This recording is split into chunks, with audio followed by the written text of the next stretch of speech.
இன்னொருத்தர் இந்த போராட்டத்துக்கு வந்திருப்பாங்க. சரிங்களா?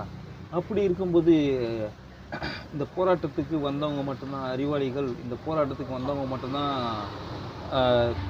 நீட் எதிர்ப்பாளர்கள் அப்படின்னு நீங்கள் கணக்கு எடுத்துக்கிட்டேன்னா உன்னுடைய தற்கூரித்தனத்துக்கு நான் பதில் சொல்ல முடியாது.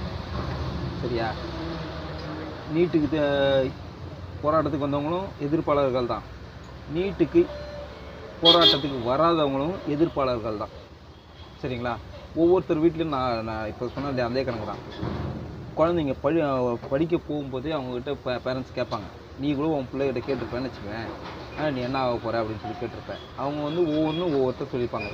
சரிங்களா? டாக்டர்னுவாங்க, இன்ஜினியர்னுவாங்க, சயின்டிஸ்ட்டுன்னுவாங்க, ஒருத்தர் போலீஸுன்னுவாங்க, ஒருத்தர் ஆர்மின்னுவாங்க. அப்படி குழந்தைங்களுக்கு சிறுசாக இருக்கும்போதே அது சொல்லி தான் வளர்க்குறாங்க. அப்படின்றபோது அவங்க மனசில் ஊறி போது நம்ம வந்து அவங்களோட ஆசையை நிறைவேற்ற முடியலையே அப்படின்ற ஏக்கம் எத்தனை பேரண்ட்ஸுக்கு இருக்குது தெரியுமா? சொல்லு. அங்கங்கே ஒவ்வொரு இதுக்கும் வந்து என்ட்ரன்ஸ் எக்ஸாம் அப்படின்னு சொல்லி போட்டு அது வந்து ஒழுங்கான முறையில் நடந்தாலும் பிரச்சனை இல்லை, அது நடக்கிறதே அயோக்கியத்தனமாக இருக்குண்ணே. சரிங்களா? இருக்குதே 1,30,30,000 சீட்டு தான் இருக்குன்றாங்க. இவங்க எழுத வைக்கிறது 20 லட்சம் பேர். 20 லட்சம் பேரில் ஒருத்தருக்கு 620 மார்க் எடுத்து நீ பாஸ் பண்ணிட்டேன்றாங்க. பின்னாடியே வந்து 180 மார்க் தான் எடுத்து நீ பாஸ் இல்லை அப்படின்றாங்க. ஆனால் அந்த பாஸு ஃபெயிலுன்றதை விடவும் நீ 0 மார்க் எடுத்தாலும் நீ பாஸு, உனக்கு சீட்டு கிடைக்கும் அப்படின்றது தான் அந்த நீட்டோட கொள்கையாக இருக்குது, பணத்தின் அடிப்படையில். சரியா? பணம் இருந்தால் உனக்கு சீட்டு இருக்குது, பணம் இல்லைன்னா உனக்கு சீட்டு இல்லை. That's the concept of the NEET. சரியா?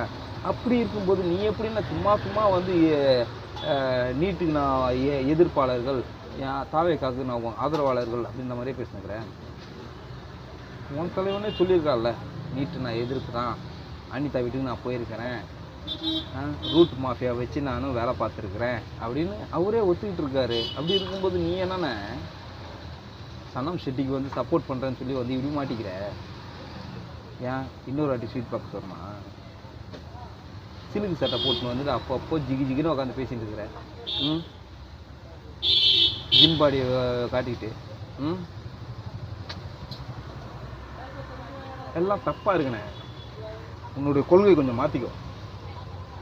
நீ ஒன்றும் டிஎம்கேக்கு சப்போர்ட்டாக பேசி தான் அங்கே டிஎம்கே ஒன்றும் ஜெயிக்க போகிறதோ வாழ போகிறதோ கிடையாது. சரிங்களா?